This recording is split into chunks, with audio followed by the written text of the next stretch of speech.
예, 로봇이 9시에 깨가지고 청소를 하다가 이 아주머니 머리카락을 한번 먹어가지고 지금 119 대원으로 빼고 있는 중입니다.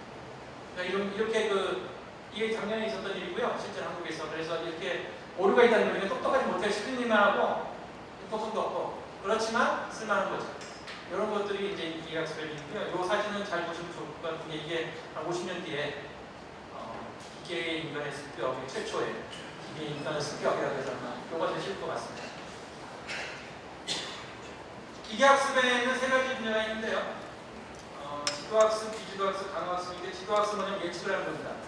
내일 부실 가격, 내일 날씨, 또는 말을 하면 말이 무엇을 했는지, 사진을 좀 이미지가 뭔지 맞추는 게임. 이게 지도학습이고요. 비지도학습은 맞추는 거 없이 그냥 데이터만 주면 지가 알아서 정보를 얻어내는 건데요. 요거는 아마 오늘 제가 준비는 안 했고요. 요거는 뭐가 있냐면 지금 예를 들어서 요즘 미세먼지가 유행이잖아요. 우리가 측정할 수 있는 미세먼지의 여러 가지 케미컬 컴파운드가 될 수가 있는데 그걸 통해서 이 미세먼지들이 소스가 어디냐, 정말 기계차냐, 아니면 차이나냐, 화력 발전이냐, 아니면 고등어냐, 이런 거를 소스 세퍼레이션 하는 것, 이런 것들이 비지도학습 중에 하나입니다. 그 다음에 강화학습인데 강화학습은 알파고로 대변하는 게임입니다. 게임. 그래서 이렇게 세 가지 정도의 분야가 서로 다른 문제가 있고요. 오늘은 그런 마인즈랩에서 하는 딥러닝을 통한 여러 가지 에이전트들인데 이런 건 주로 지도학습을 이용한 거라고 제가 알고 있고요. 주로 지도학습에 대해서 말씀드리도록 하겠습니다. 지도학습 보겠습니다. 지도학습은 입력 변수가 있고 출력 변수가 있어 입력 변수 통해서 출력을 맞추는 건데 입력에 내가 보이스 넣으면 출력에 텍스트가 나옵니다. 스피치 투 텍스트 넣으면 입력은 스피치, 출력은 텍스트. 이미지 레커니션이면 입력은 이미지, 출력은 태그. 이렇게 되는 거죠. 근데 이게 꼭 이미지나 스피치만 있는 게 아닙니다. 제가 오늘 좀 말씀드리면 다양한 분야가 있다고. 예를 들면 화산 여부 예측. 요즘 중국민들이 증명해가지고 중국민 어쩌고저쩌고 신용평가 이런 것도 다 기계 지도학습이고요.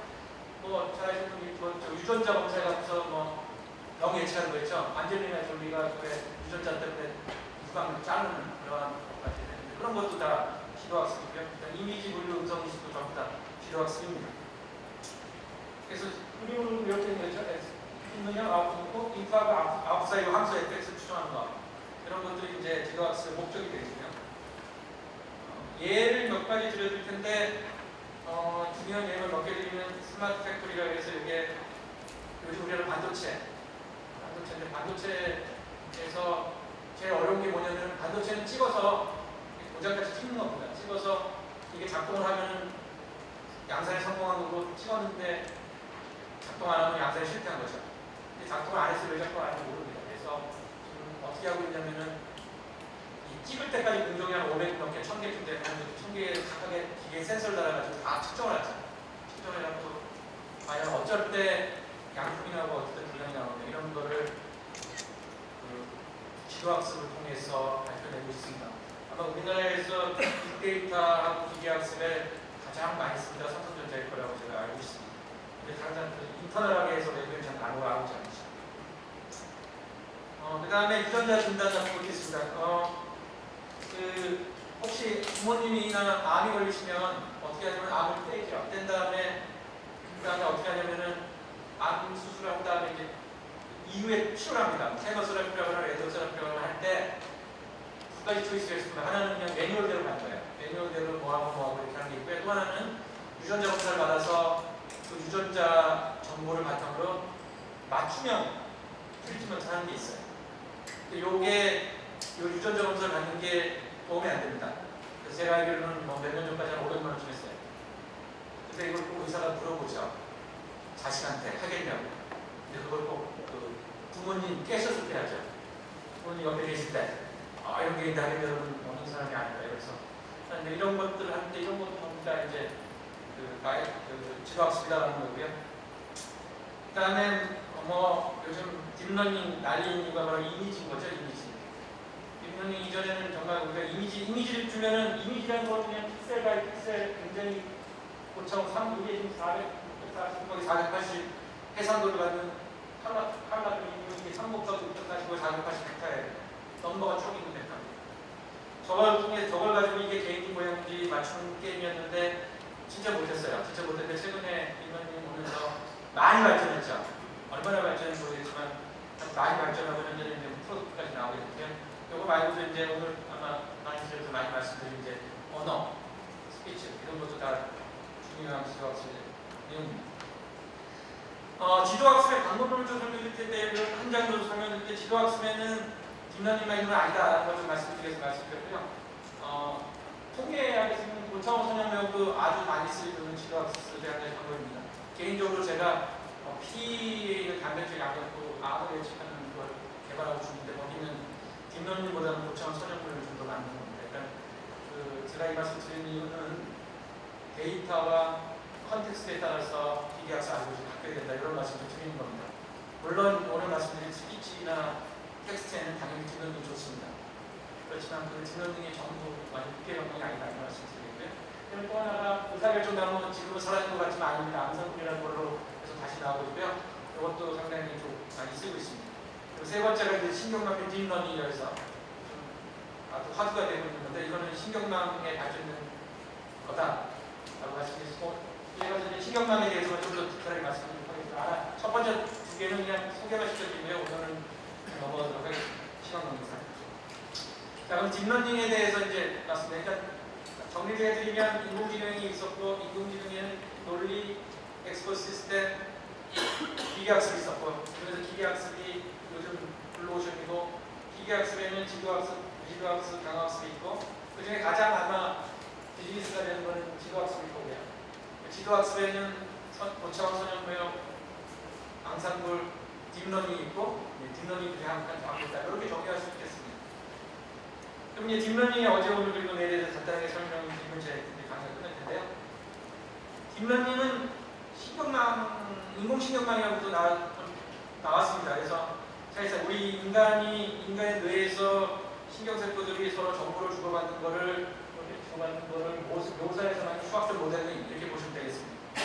여기 보시면은 이제 여기가 인풋이고 아웃풋인데 여기 가운데 이제 여기 시냅스 같은 게 여기 있는 거 히든 레이어라는데 이게 하나이냐 두 개냐에 따라서 달라지는데요. 하나는 걸 단층 신경망, 여기 가운데 여러 개 있는 걸 단층 신경망이라고 그러고요.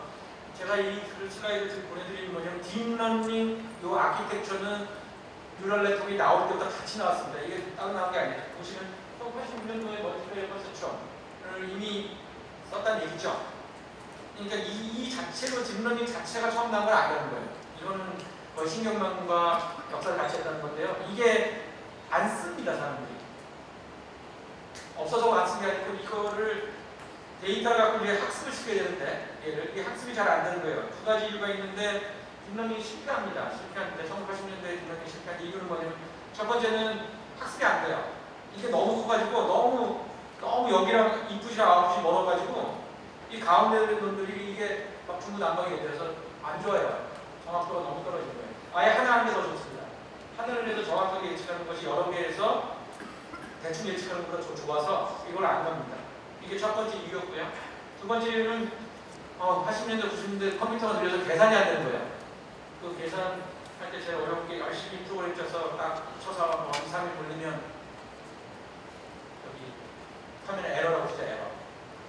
또 짜서 또 돌리고 또 며칠 돌려야 되고 이런. 그래서 이게 계산이 꼽힌돼갖고 아무도 관심 안 보였어요. 그 외에 그때 여러 가지 다양한 이제 신경망의 대체제들이 나온다고 혹시 아시는 서포트가 있단 말이라는 얘기. 이때 나와서 한동안 큰 인기를 부과하죠. 그러다가 2006년에 드디어 딥러닝이 부활을 하는데요. 엄청나게 부활을 합니다. 잘 아시겠지만 이 4대 천왕이 있죠. 딥러닝의 4대 천왕이 있는데 여기 한 사람 빠진 게 벤지오 교수인데 왜 제가 세 분만 썼는데 세 분은 다 학교 때려치고 산업계로 가신 분인데요. 벤지오 교수는 여기 보시면 힌트는 구글로 갖고 르커는 페이스북 갖고 능 교수는 바이두 갖고 해서 삼성전자가 없어서 삼성전자가 벤지오 교수를 리프런트가 실패했습니다. 벤지오 교수는 아직 캐나다에 있고 아마 제가 알기로는 삼성전자는 벤지오랑은 코업하는 수준에서 먹는 거라고 있는데 하여튼 4대 천왕들이 다들 프로야구 선수들 연봉 계약하는 식으로 갔다는 얘기가 있습니다. 자, 근데 왜 부활했냐? 부활한 이유는 좀 말씀드리면 첫 번째가 새로운 학습 방법을 개발했습니다. 이게 힌튼 교수가 2006년도에 한 거고요. 이때가 우리가 딥러닝의 부활이라고 했는데 뭐 풀출연을 만들었어요. 제가 디테일한 말씀은 안 드리겠지만 뭔가 근데 힌튼 교수님이 대단하신 게 이분이 아무도 안 한 80년도 90년도 혼자 계속 하신 거예요. 이거 정말 대단한 겁니다. 어둠에서 국정원 직원처럼 그냥 열심히 하신 거예요. 모두 몰랐는데. 그래 2006년도에 뭔가를 만드셨는데 프리트레인이라는 아까 학습이 안 되는 거 학습 만들어주셨어요. 오 난리가 난 거죠. 사이언스 실렸습니다. 그래서 유명한 놈이고요. 근데 이것만 있었냐? 아니라는 거죠. 오늘 제가 말씀드린 내용은 여기 가서 정리해드리겠습니다. 그다음 두 번째는 뭐냐면 하드웨어가 형성됐습니다. 특히 GPU라고 해서 우리가 오락할 때 쓰는 그래픽 카드가 엄청 계산을 빨리 하고 있거든요. 이거가 이제 GPU라고 해서 제너럴 퍼포스 나오면서 이제 우리가 엄청나게 계산이 빨리 할 수 있게 된 거죠. 그래서 복잡한 모형을 계산할 수 있게 됐고요. 세 번째로는 수학도 들어간다고 이 고급 최저가 알고리즘이 개발됐습니다. 러닝을 하려면 최저가를 해야 되는데 캐시어 프리 알고리즘이라고 해서 굉장히 빠르고도 안정적으로 할 수 있는 최저가 알고리즘이 개발됐다는 거고요. 네 번째로는 새로운 함수도 나왔습니다. 활성함수를 렉티파이 이미지에서 이게 엄청나게 아마 이미지 레코니션에서는 이 함수가 나왔고 보통은 시그모이를 썼는데 한 이 함수가 나오면서 툭툭 떨어집니다. 액큐러시가요. 이런 게 있었고 그 다음에는 또 레귤러라이저를 개발해서 드라이버를 정리했는데 이거 아마 그냥 같은 정도입니다. 막 그냥 일부러 막 랜덤하게 막 없애는 거예요. 이렇게 복잡한 아키텍처를 저럴 때막 랜덤하게 없애면은 좋아지더라. 라는 드라이버를 레귤러라이저 방법이는 러닝하는 방법이 많은 거죠. 그래서 제가 이거 정리해보면 결국은 딥러닝이라는 것이 제가 알고 나온 다음에 사람들이 그러더라고요. 딥러닝은 빅데이터하고 컴퓨터만 해주면 되는 거 아니냐. 그렇죠? 그러면 내가 그랬죠. 야, 너 내가 컴퓨터 주고 빅데이터 줄 테니까 너 만들어봐. 그건 말 못하고. 딥러닝은 종합예술이죠. 종합예술. 그래서 수학에서 최적 알고리즘이나 활성함수 같은 거 말고요. 전사람 전자공학에서 크라우드 빅데이터, 크라우드 GPT 같은 거, 통계학에서는 트레이닝, 어떻게 학습시키냐 이런 거 있고요. 산업공학에서 이제 어떻게 어플리케이션이냐 이런 식으로 다양한 분야의 사람들이 거의 총체적 예술이다라는 거고요. 오늘 마인드랩에서 아마 이런 것들을 잘해서 새로운 프로덕트 만들어서 제가 굉장히 기쁘기도 하고 감격합니다. 간단하게 마지막 슬라이드인데 제가 생각하는 내일은 뭐가 있냐면은 연구 이제 제가 하는 연구 플러스 알파인데요. 현재 제가 연구하는 것 중에 하나가 딥러닝이 도대체 언제 잘 맞느냐? 왜 이미지, 스피치 이런 데 잘 맞는데 왜 유전자 또는 파이낸스 밸류 잘 안 맞느냐? 이런 거를 좀 규명을 하려고 노력 중입니다. 그 다음에 또 하나의 두 번째 건 뭐냐면 지금 너무 데이터가 많이 필요해요. 인간은 개하고 고양이를 누구나랑 5장 사진 정도 보시면 될 겁니다. 개 5장 아마 고양이 5장. 반면에 딥러닝으로 아마 고양이 개 학습하려면 고양이 100만 장, 개 100만 장 이렇게 하거든요. 그러니까 너무 차이가 많이 나죠. 그래서 뭔가 이 사이에 갭이 있을 거다라는 것이 이런 거 연구하시는 분들이 있고요. 근데 오픈 클래스 프로그램이 뭐냐면은 지금은 개하고 고양이가 있는데 개하고 고양이 하다가 기린이 나와버리면 이제 맛이 나죠. 얘가. 그래서 새로운 근데 우리는 기린이 나오면 애가 엄마한테 묻거든요. 엄마 이거 개도 고양이도 아니거든 뭐야? 라고 묻잖아요. 사람은요. 그리고 그런 거 잘 질문을 잘하는 애가 똑똑한 애거든요. 현재 제가 알기로는 이미지 레코니션 이런 알고리즘 아직 없는 것 같고요. 오픈 클래스 프로그램 계속 클래스마다도 학습해가는 이런 것들도 연구가 되고요. 제가 요즘 마지막으로 밀고 있는 게 감성인공인데 이거는 아마 이제 마인드랩 같은 데서 아주 많은 효율적인 알고리즘을 만드는 그 다음에 나올 건데 너무 잘 맞는 것도 이제 싫어하고요. 감성을 건드리는 거지. 그래서 우스갯소리 이런 얘기하죠. 9시에 진정한 인공지능 청소기는 9시에 예약해놓고 출근하면 내가 청소를 안 해요. 빈둥거리다가 주인이 올 때쯤 되면 한 척하면서 왔다 갔다 하다가 주인한테 혼나고 뭐 이러한 인공지능을 만들면 근데 앞으로 감성의 시대니까 이런 감성 인공지능이 더 유행하지 않을까라는 제 나름대로 추측하고 있습니다. 네, 감사합니다. 들어주셔서.